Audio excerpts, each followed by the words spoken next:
Hello, everyone. I'm so excited you're here today. My name is Ashley Lee, and I'm your host for Hidden Superpowers. Today, we are speaking of and diving into the concepts of moving through telekinesis. Has anyone ever done telekinesis before? I invite all of us watching this show to really delve deep inside of ourselves to see the possibilities that we can create in our lives. I think sometimes I've felt that I could do telekinesis and not always masterfully. Sometimes things move without my conscious intention. And so for today, we're going to talk about moving with conscious intention through the concepts of telekinesis. What is telekinesis, right? It's the ability to influence a physical system that is a physical object. We're able to move one object to another position without any physical interaction. That means I don't pick it up and move it. I move it with the power of my mind and my heart. Similar to this gentleman holding green apples in the air.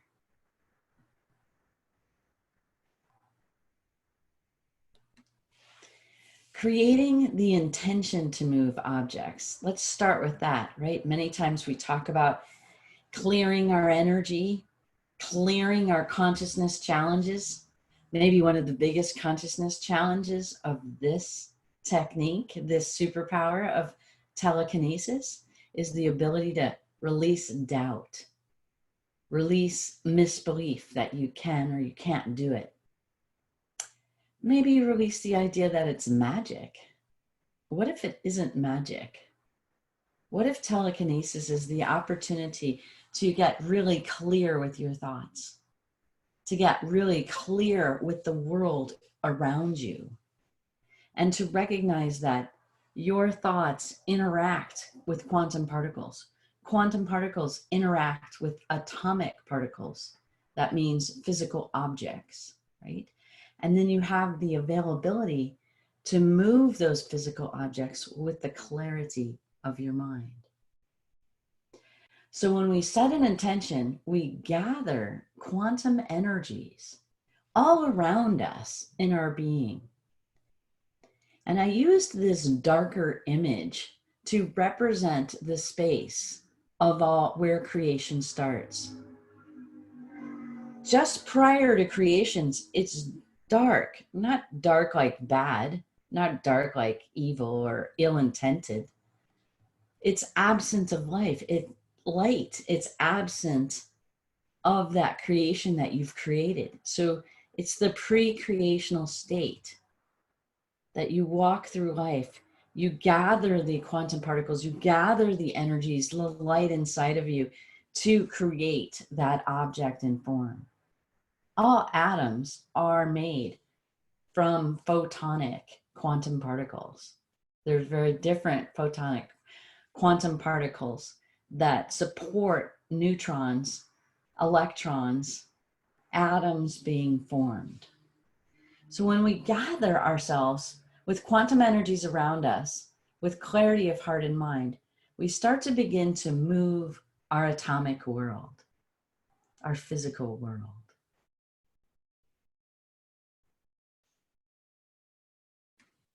Now let's talk about embodying the belief that moving objects is possible. Our body literally vibrates in the sense of embodiment. It's not we just think about it and we say, I'm gonna do that. I'm gonna move that object. I'm gonna move it from point A to point B. And I'm gonna move it without ever touching it or anyone else touching it. No strings, wires attached, right? Just moving it. Well, the situation is that we actually have to really embody it. We have to vibrate at that belief, knowing without a doubt that that object will move with our hearts and our minds.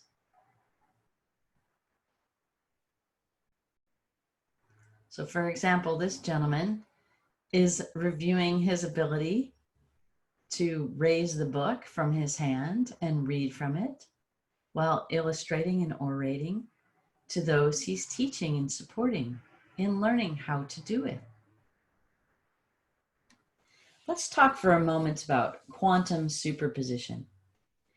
That's where objects are placed inside of our environment, right? Like these marbles on the board. Those objects are positioned in different spaces, right? Like the green one is the main focused one. And so how would we move that marble across this checkerboard, right? We do it through quantum superpositioning. It's in a unified state of awareness. Now, what is that?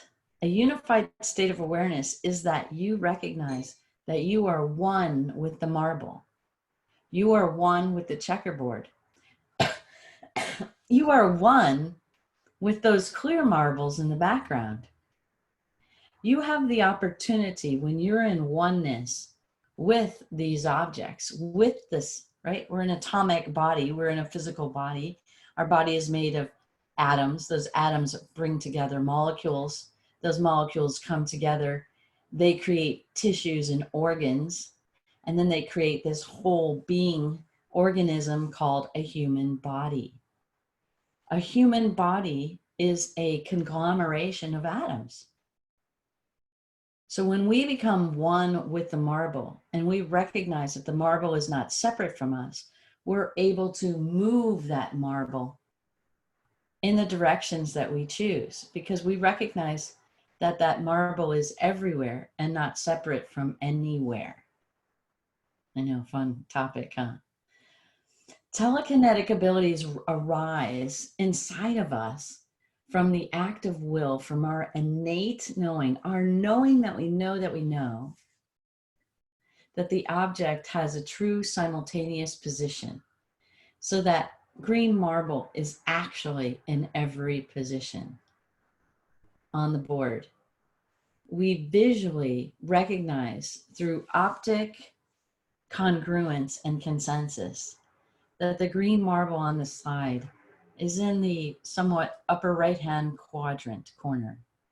Its reflection is going down into the right-hand lower quadrant of the slide.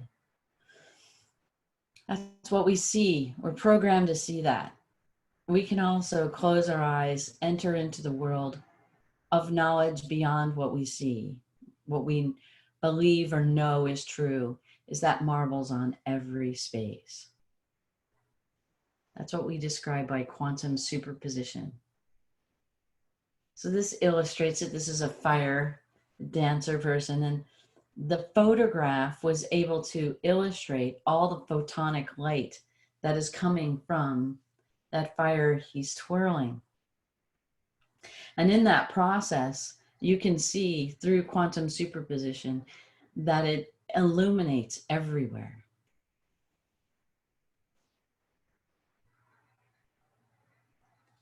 So let's talk for a moment about the idea of mastering the illusion of inertia. What do we mean by the illusion of inertia, right? We see inertia when we gather energy in our bodies and we move our bodies. That's inertia, right? We use energy to move something. Our vehicles use energy, gasoline or electric and other forms to move across the road, airplanes, etc. I want to talk for a moment about the concept of negentropy. It supports a moving object in an ordinary fashion. So in our logical, linear, left-brained mind, we can still move objects, even though we may still also understand quantum superposition. So in a lower dimensional reality called our third and fourth dimension of awareness, we can actually move objects from point A to point B. Because quite honestly, in a higher dimension of awareness, point A and point B aren't different from one another.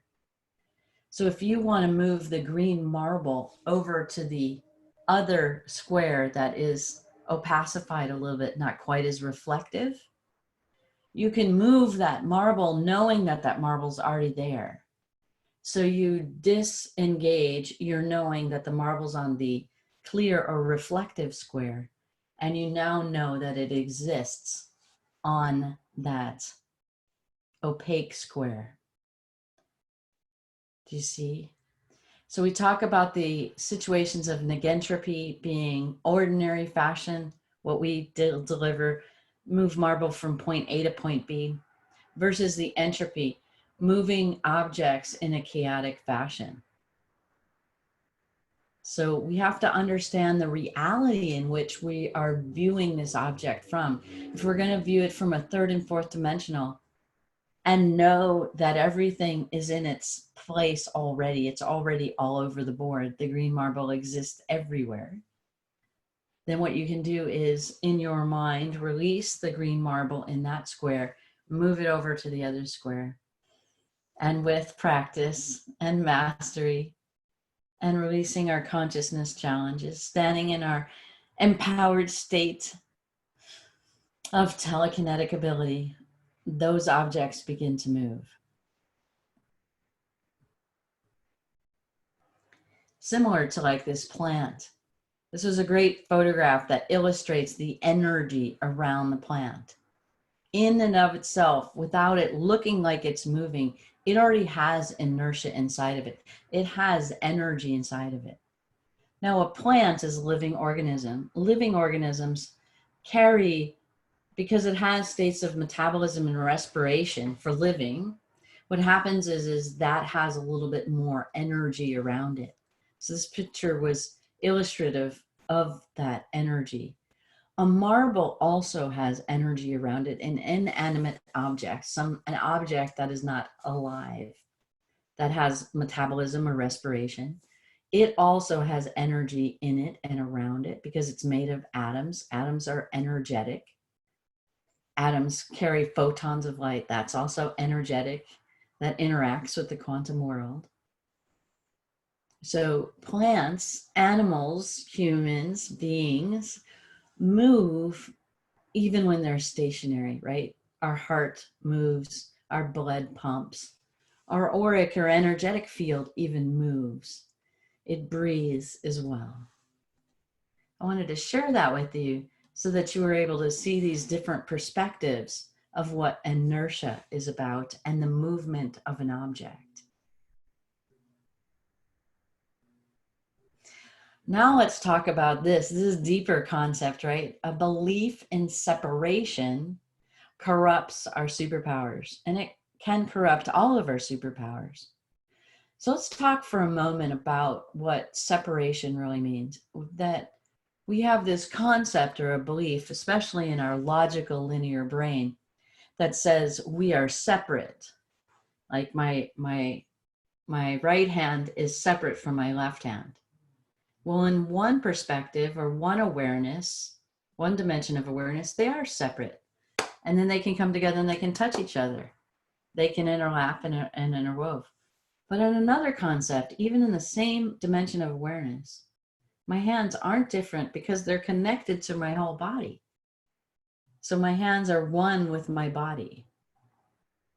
In a higher dimension of awareness, we actually are not separate from each other. All of you watching this beautiful television show about telekinesis, we are not separate from one another.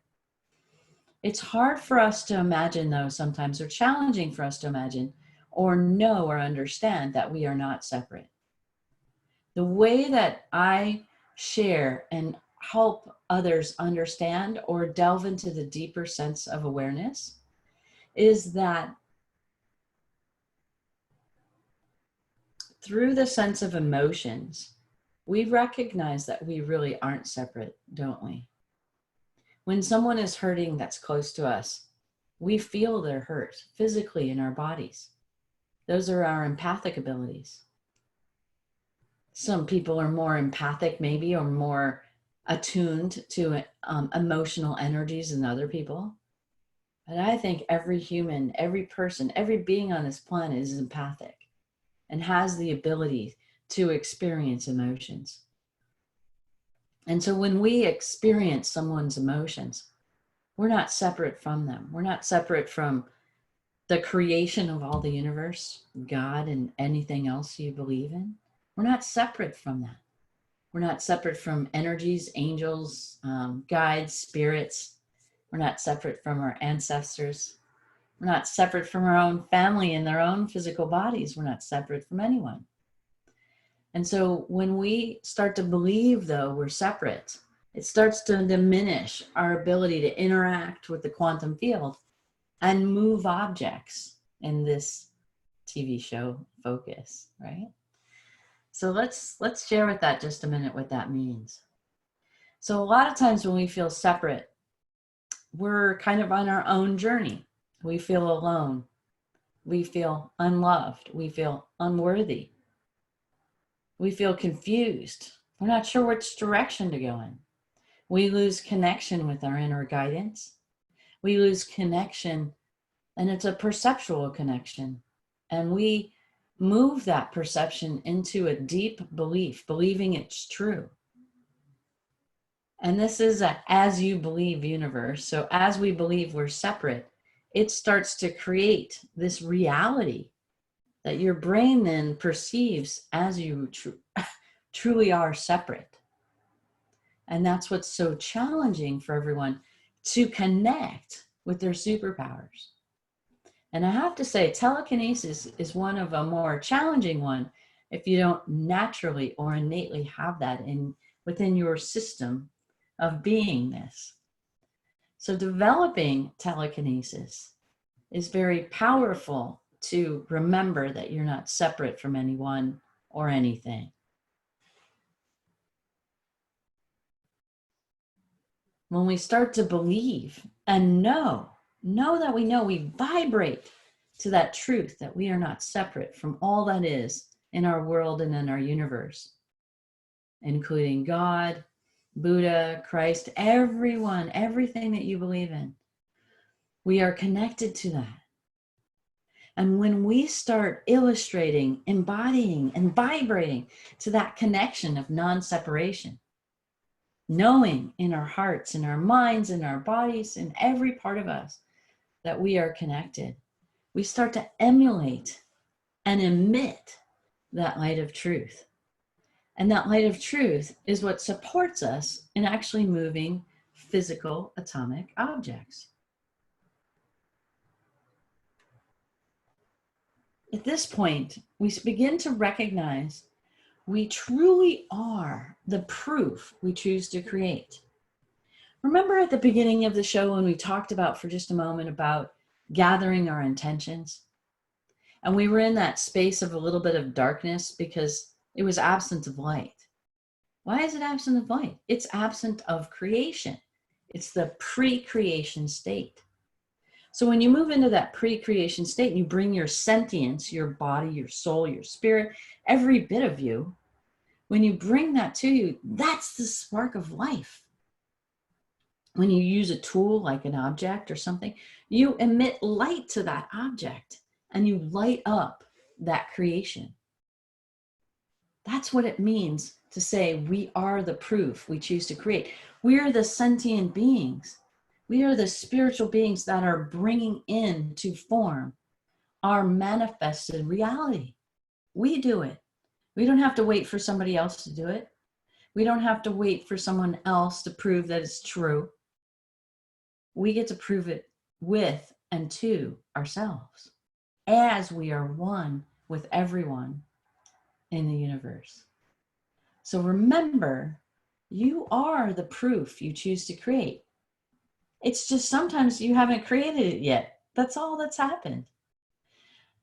And so when you haven't created it yet, we go through the steps of manifestation. And the steps of manifestation is stepping into that pre-creation moment, being clear, being neutral, being open, and receiving intuitive understanding to move in to that format, thinking, being clear, heart and mind, with manifesting what you choose to create. The object moves when we master the process through an alignment in our consciousness. With believing or innately knowing, the believing is those who haven't done it yet. The innate knowing is those who have done it. The essence of the quantum superpositioning in our physical atomic world. When we master this process by recognizing that all is present everywhere, irregardless of what our mind has been programmed to think what is true. Let's talk for just a moment about how telekinesis can be practical in our world versus I call it a circus show or a dog and pony show or a show-off show. What if telekinesis can be so much more supportive and helpful in this area? When we consciously choose to move an object with ethical support for all, we can create a world we haven't yet seen. For example, if someone has a broken bone, and some of us healers can change bones, move bones around, move them closer together so they'll knit and come together, that's practical. What if we can clear, and move out toxins or pathogens or things that are stuck in the body? That's helpful. What if we can move physical objects that are helpful? So I thought this is a pretty funny movie, right? A pretty funny show, a pretty funny photograph. This gentleman wanted to go to the other side of those bars. So what did he do?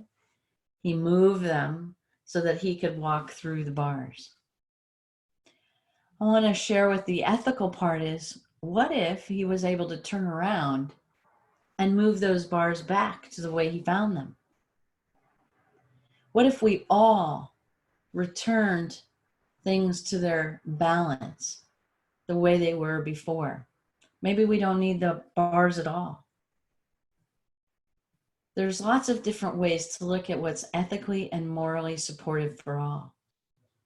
So when we move an object, when we put an object somewhere, what if we could put it back to maybe where it benefited all, not just our own needs? That's where practical telekinesis can be very valuable.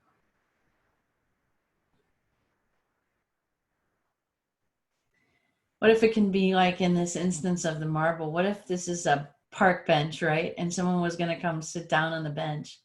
Sitting down on the marble wouldn't feel very comfortable. What if we noticed that the person was right in front of the bench and getting ready to sit down and we saw the marble there?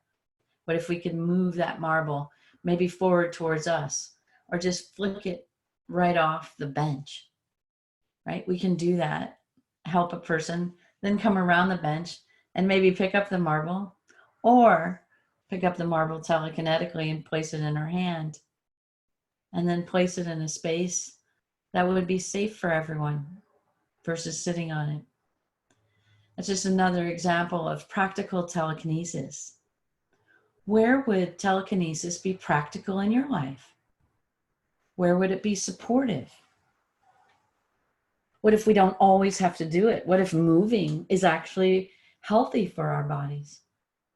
So what if we could do both? What if we had this tool set of our superpowers and we can use them when they're supportive for all involved? Or we can move our bodies physically as well. That gives us choices, conscious choices, to make a difference in all of our lives. I invite all of you to explore this world of telekinesis and support others in advancing our abilities to have our inner technologies mastered to support all, ourselves and all others around us, knowing we are not separate from one another. Inside a space of loving, understanding, respect, responsibility, and kindness. I invite you to experience this telekinesis superpower in you. Thank you all for joining me today. I so enjoyed exploring this realm of our hidden superpowers.